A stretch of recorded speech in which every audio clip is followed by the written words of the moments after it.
Next lever is direct expenses. Direct expenses अगर मैं एकदम टेक्स्ट बुक डेफिनेशन कहूँ तो direct expenses are expenses which are related to production and procurement. या अगर मैं सर्विस इंडस्ट्री की बात करूँ तो cost of delivery. For example, if I am a delivery resource for my company, my cost to that company is direct cost because I am delivering for it.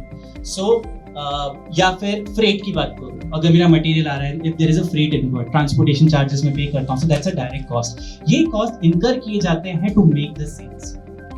अगर cell होगा तो ये cost आएगा ही आएगा. ओके, पास trend के हिसाब से हर product के लेवल पे ये डायरेक्ट कॉस्ट भी हमें मिलना चाहिए, ताकि तब पता चलेगा कि एक्चुअल में जीपी कितना बन रहा है.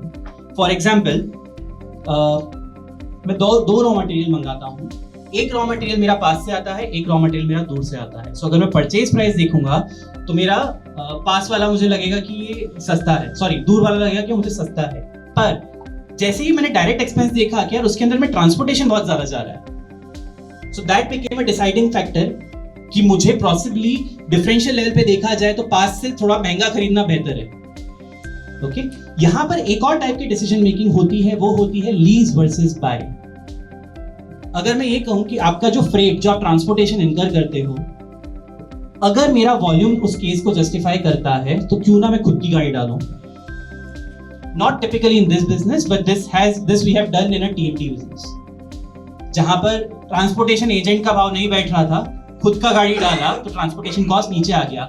इस तरह के कॉस्ट सिर्फ तब जस्टिफाई होती है जब बिजनेस में वॉल्यूम्स होते हैं. आई एम नॉट सेइंग कि अभी एप्लीकेबल होगा, बट समवेयर इस तरीके के डिसीजंस आते हैं. सो ये गुड साइड है, but there is also a bad side to it. But जैसे मैं अगर ट्रांसपोर्टेशन की बात करूं तो थोड़ी सी हेडेक भी बढ़ जाती है if you start owning the vehicles. So ये सारे फैक्टर्स को कंसिडरेशन देना चाहिए डिसीजन लेने से पहले. इंश्योरेंस का कॉस्ट बढ़ जाएगा, ड्राइवर का कॉस्ट बढ़ जाएगा एंड सो ऑन.